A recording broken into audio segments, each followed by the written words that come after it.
Pamusoro wemambo mutatu. Pamusoro wevadhara wemambo mutatu.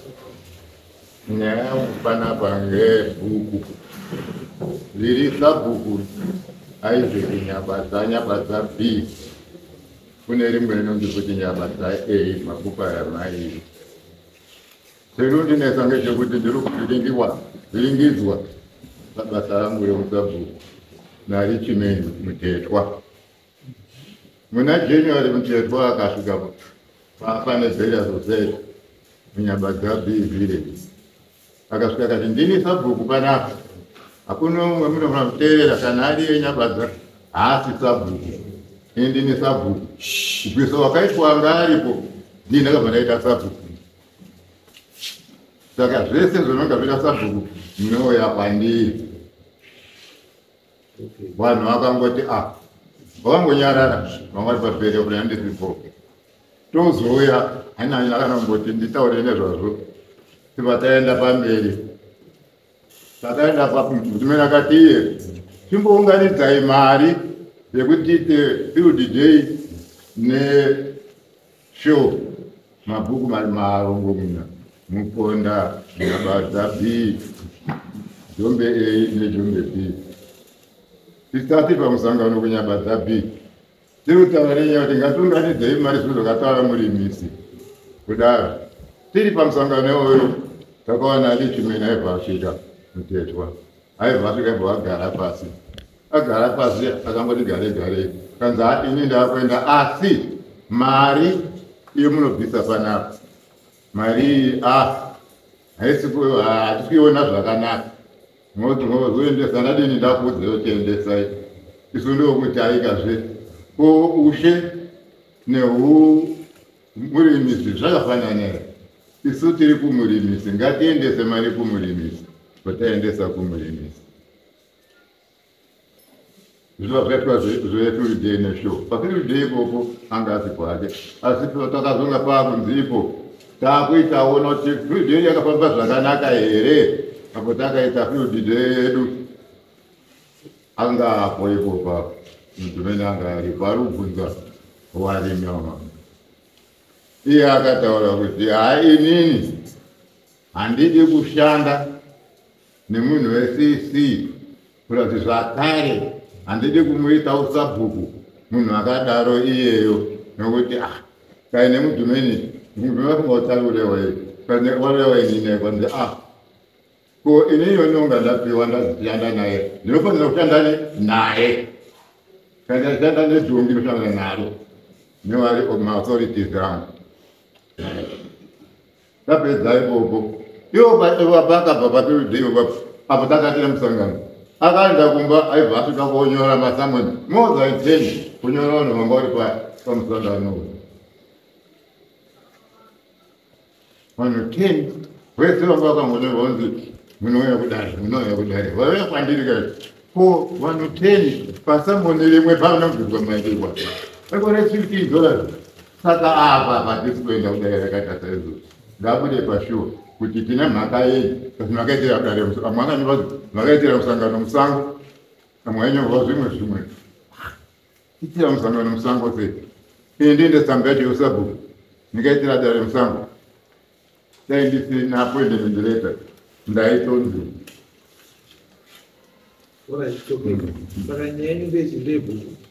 ngebhuku saka kunetswa zviri kuita vacho kange zvekuti ngerekuti basa rondiri kuita reusabhuku racho angoaitira kuti ndini sabhuku vanhu vese vakutoringika musoro kuti ndokutorerwa raizvizvo vari kuita misa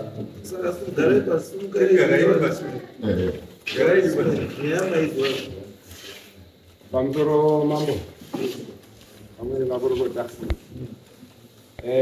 ndinoti zvaari kutaura zvanyabadza ari kutaura asi nikuziva kwangu ndikokuti panonga pane kairi katatu vachidaidzwa naishe Muponda panyaya yebhuku irori haana kuuya. Saka izvozvi ndingadai ndauya nawo ichiwacho manje havabvawo padhuze pano izvozvi.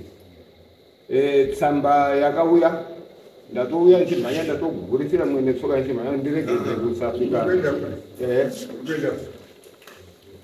ndataura baba wadzizwa ndazvizwa kuti wakaenda pamusangano wekuti mare dzekuita dzeshow hadziri kufamba zvakanaka.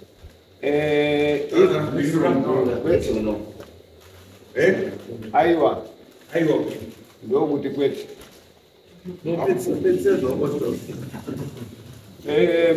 wakadaidzwa vanhu ava panyaya yekuda kugadzirisana naishe bhuku havana kuuya tikawamirira ndingati kutanga kutosvika kwakaita netsamba yanga achiti tapuhwa tsamba yekuti ndaisa bhuku ndakamudaira ine ndikati mirai kwemazuva mashoma pasina svondo takabva tawadaidza tatava padheti ra31 titori kumashure uko kuna meyo saka padheti iroriri vakauya ivo vasanyamba dzavo naishe muponda vakagarisana havana kuwirirana naishe muponda nezvavakatsanangudza saka ini ndiri kutoona kuti ehe hongu angadarwa bati inini ndakamira ndiri munzvimbo iyo mudunhu ramuponda irorero handisiri isheba ndiri edi vacho ndototumwa ndotorayirwa basa rekuita enda unoite chakati enda unoite chakati saka nyaya iyi zvakanaka zvazviri zvekuti ishe muponda wavo vari apa ininiwo ndiro apa ndakamirawo pasati because ndiye muridzi webasa rose ratiinaro inini naye nevese vari imomo zvese zvakabatwa naishe muponda.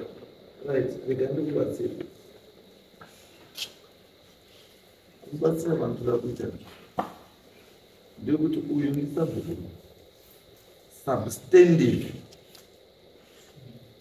haasi de facto village yedu ndi substanding village head ndizvo kutitesa handikuzwa zvamukuta saka kana munhu ari substanding village head it means aiswa pabasa zviri pamutemo napemuseko aiswa zviri pamutemo pabasa nani napemuseko hanzi saka hatichakwanisi kutomumise zvaari kuita pa as long as ari kuitira mubhuku make iwewe ukaenda mubhuku make ukamutarisa kuita basa rako section 48 can be involved nekuti wakutarisa munhu basa rake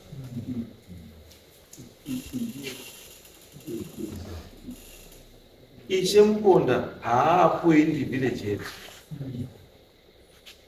anonominata village head then appointment inoitwa nethe appointing authority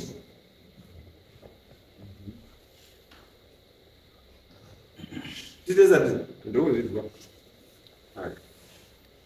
saka ipapapo pekuti ishe muponda anoita zvaanoita saka hapana chinoitwa without his approval is wrong and it has to be corrected titezani by challenging samba iri substanding iyo zvakafanira kuti uchallengea permanent secretary naminister wapezvese neniwo unichallenge kuti handina authority the reporting structure traditional leadership organogram yetraditional leadership inoti pasi pana sabhuku anoripota kuna ishe ishe anoripota kuna mambo mambo okuita kumusoro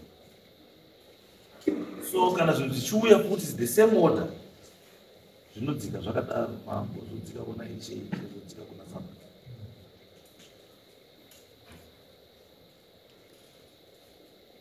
muponda akasaina kuti ndoti ndingaite sabhuku inini ndisakasaina munhu iye aiti sabhuku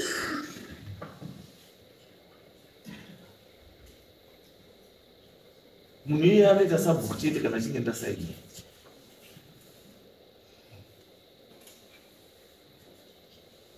ende munhu haapoindi napemuseki basi kuita sabhuku ndisina kusaina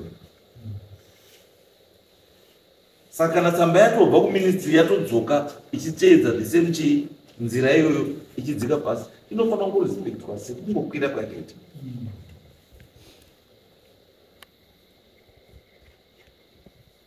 chiri kuitika ndechekuti unonzwa ishe achitaura kuti iwe wasabhuku ari substanding ane tsamba yekuzi uye substanding sabhuku. Ndina sabhuku wangu unongotadza basa kana uri ishe. Kana uine issue neappointment yemunhu inonyorwa pasi yotaurwa mareasons why that person should not be appointed to the church. But kuziva kwandoita anochuza headman kuti munhu taite sabhuku haasi ishe. Munhu anochuzwa nemhuri kuti uyu ndiye sabhuku wedu, ndiye achapindura. Ishe chake kuita kuforwarda zvabva kumhuri ndiye sabhuku wedu, wosainira izvozvo zvino zvatongopfuura zvakadai. Inini ndiri panapa handichuzi futi sabhuku, ndinopiwa sabhuku. In this case, the issue is not about kuti haufaniri kuita sabhuku kana kuti chii. No, handiri issue. Issue iripo ndeyekuti muri kuzvipa masimba akawandisa kudarika amweni avo.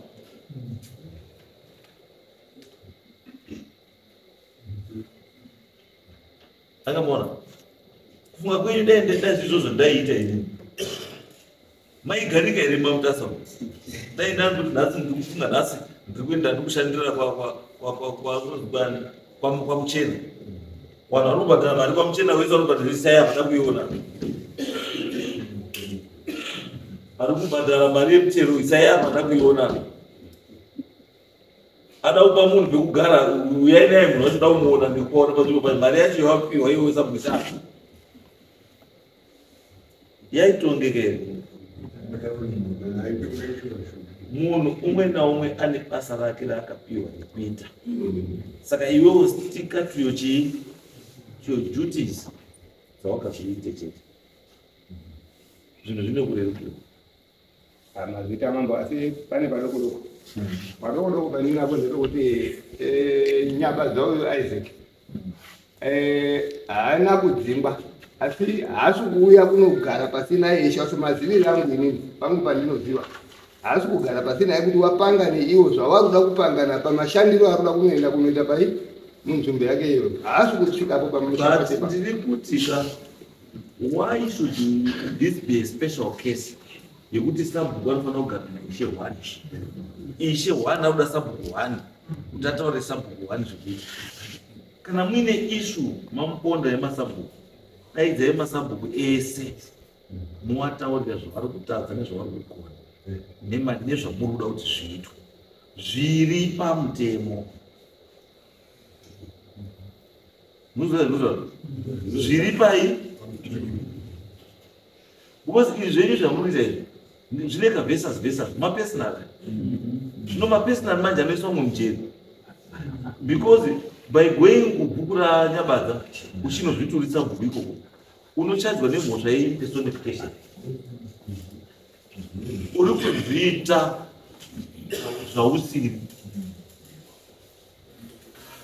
uri kuzvipa nyembe dzausina.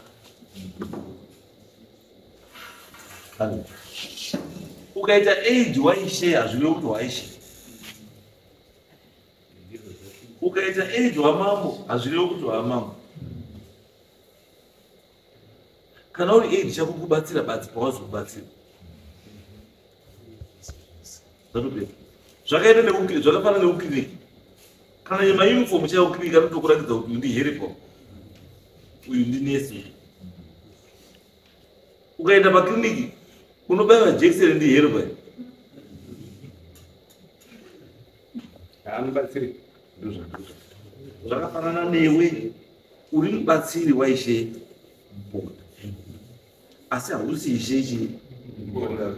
Mungangove muri mhuri yeushe asi ushe hunogarwa nemunhu 1 at any given time, haugarwi nemhuri yese. Saka ngatibatsirane ipapo kuti zviite chii, kuti zviite clear, zvimire zvakadii. zvimire zvakanaka. Siyai Nyabadza sabhuku aite basa rake mubhuku rani. Imimi chenyu kusupervisa kuti arikuita basa rake zvakanaka here chete. Zvatodini? Zvatopera.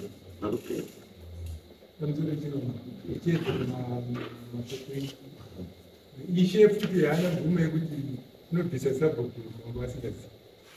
Sabhuku kana aita dambudziko kana kuti aita problem, ishe unouya kuna changamiro inotaura nyaya yacho, then changamiro ona kuti nyaya sabhuku unoita here kuti adhiski kana kuti aramba aripo asati asubtending kutora asati asubtending.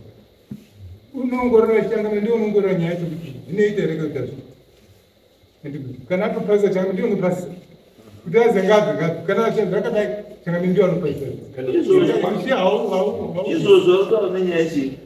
Varikutaura nenyaya yekuti sabhuku kugadza kuti sei kudidi. Pana sabhuku kwaMuponda ikoko ndakabvisa masabhuku matatu masubstandard akavabvisa ndini. Pane here uri kukontesta zvandakaita?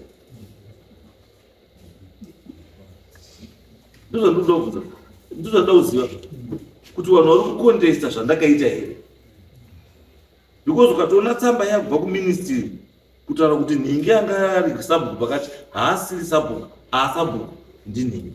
Is because there is a reason yakaendeswa yekutaura kuti aiwa pakaenda uyu pakaizvisa pachigaro, akaenda pachigaro ipapo zvisiri pamutemo, zvisina kumira zvakadii zvakanaka, zvisina kuteedzera magarisirwo echii, munhu obva adii ubva abviswa, ndobva paiswa chii. Ukaona iwewe yatoziva kwetsamba yakanzurwa pane umwe, ukaramba uchishandisa tsamba iyoyeyo yatomhosva. Zvekuti sabhuku ndamudaidza saka haana kuuya saka ndakutomumbisa chigaro. Aiwa, haisi reason yekuti hausi kuda kutaura neni ndosaka aiwa. Why is it that sabhuku naishawa chamusuda kutaura? Magara murumbowirirana here? Because issue yenyu ndoiziva. Issue yenyu imi mwana Muponda ndimi mamatora bhuku raNyabadza C ndobva manopa muzukuru wenyu bhuku rekwaNyabadza.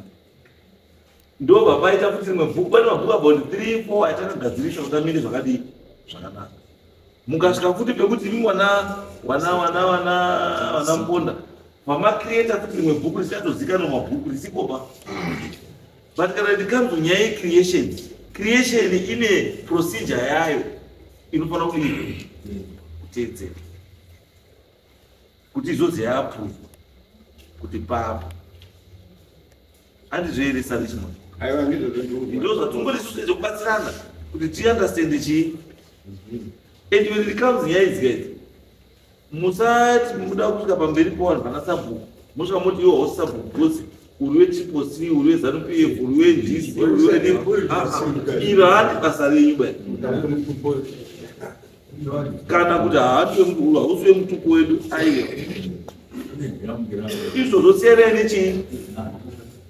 Chimwe basa renyu reusabhuku nebasa renyu rechii reushe chete. Andizveka saka tuti saRichmond siyai waNyabadza waite basa ravo zvakanaka muvillage mani. Kana muine dambudziko naNyabadza naIshe, can you please put that in writing? Monditumira ndoona kuti dambudziko racho nderipi, because kana rato dambudziko riri pakati penyu masabhuku nemadzishe hamuchakwanisi kungoti muzvigadzirise mega. Raakudai nini kuti Ishe achinditaura kuti mambo uyu munhu ane dambudziko rakati tobva tabatsirana kuti sei mazura kuzviita mambo mazita asi pane pendandakumbira hamene kuti paitendereka. Mashoko amuritaura akanaka chaizvo, anobatsira. Asi ndandofungidzira kuti zvaapa inini ndiri mumashure paine munhu aripo pamberi pangu ndandiri kuona zvakanaka kuti iye wogarawo apa togarawo tese apa kuti kuri kurayirwa kuya tozadii uyu ishe munhu wangu ini ndokasaka kumufundzira foni tomutaura zvekuita nefoni. There is no need for him to even come here. I will just tell him what to do over the phone. Saka iwe uchienda kwavari wotaura kuti mambo wati iwewe neni tibatsirane panyaya iyi tigadzise zvinhu zvifambe zvakanaka.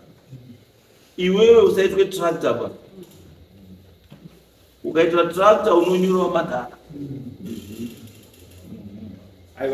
Wapazwa zvotaura? Unoitwa chii? Mandondo nyu. Kuti wakazokunyurire muya umu wobva watadza pakuda makatapira iyo katapira apadini saka toti tutaiwa ngatishande zvakadii musoro changamire musoro darerese kamubvunzo kari odoko ari kahombe ndiriwo saka munyabadza wekuA wacho asi handinaida kubvunzawo kana kuti mundidzidzisewo kuti anoisa vanhu munzvimbo ndiani, ichangamire here, ndimambo here, kana ndikanzura here, handinyasopaziva vakandizerera ipa. Section 11, subsection C, D, and E. It is the duty of the village head to receive and accept new applications for settlement in his area. Not of it.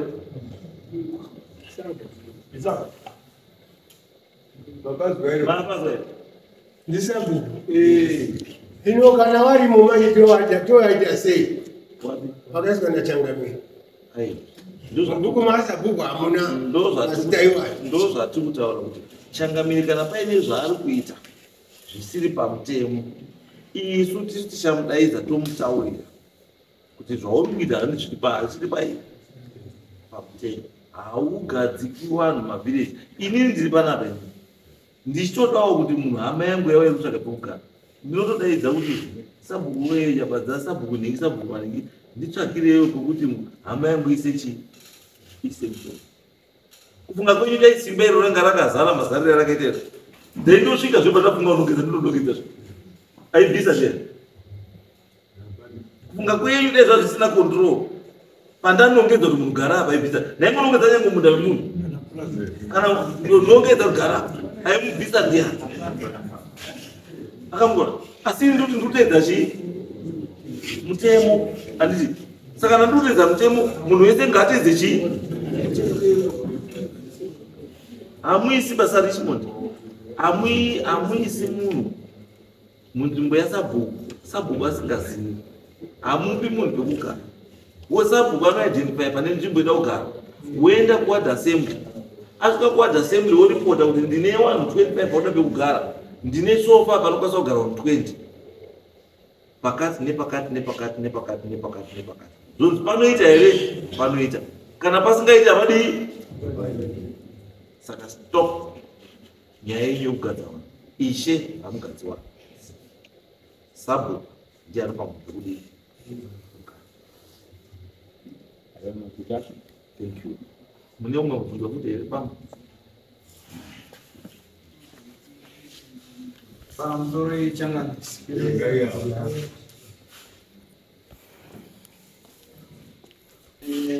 inini naitwa Simon Nyabata ndinogara kuNyabata B village kunova kune ishu iri kutaurika sabhuku Nyabata B ndi baba mukuru wangu ndiripo kuita in addition of what baba has said.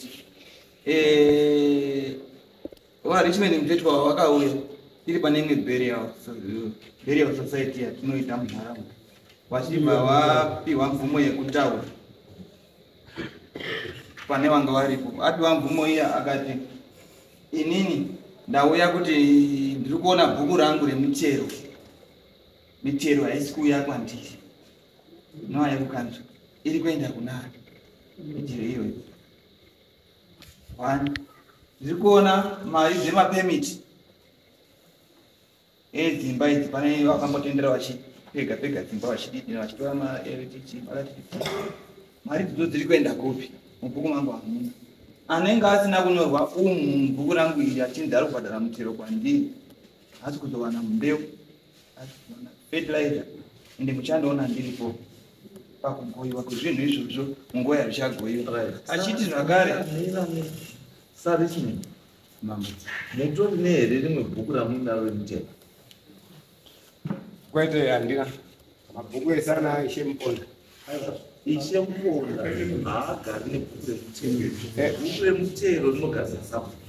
Panyaya iyoyo mambo ndiyo nyaya ndinotaura kuti wakadaidzwa vachida kuti vagarisane vatambidzane zvinhu zvavo from handover and take over from Bernard havana kuuya pavanhu zvine zvavakumangarira ndosaka kuti kana iri nyaya yehandover havana kuuya vakumangarira mataura zvakanaka kana iri ishu yehandover take over sakabata endai kwaRichmond mangwana mopiwe mabhuku ese ari kwemutero nechii zvese zvebhuku rano nyabadza iyi angu ini kutangamira naadapiwa kwa kukanzo kanzo yakakupa ibhozi zita rechidoro ndimusapo saka bhuku renyu rotora rinonyorwa asi tiri kuti kuti pasaite ishu yekuti pane munhu anochava muchienda kunyorwa kwaishe imi michiendai modzi mabhuku ariko endai mopiwe imokondinya kunyora bhuku renyu asi amapiwa anofanira kuzoitwa rekodi kupi kukanzo kuti mari yacho yamuri kupiwa munofanira kumapiwa nemari yacho iri mubhuku imomo kuti bhuku iroro rine mari iyi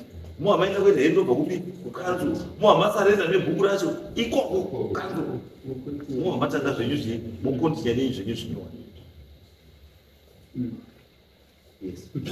tiri ipapo akabvaenderera mberi akati kubviswa vakaita Bernard muzukuru wedu uyu akasara ari sabhuku muvhileji rino ndini bhuku rino harinzi nyabadza rinonzi chiwandiri sabhuku ndini vanhu vazobhadhara mutero kwandiri mutero ngauye kupi kwandiri tataura tiri ipapo saRichmond hamusi sabhuku ba hamusi sheba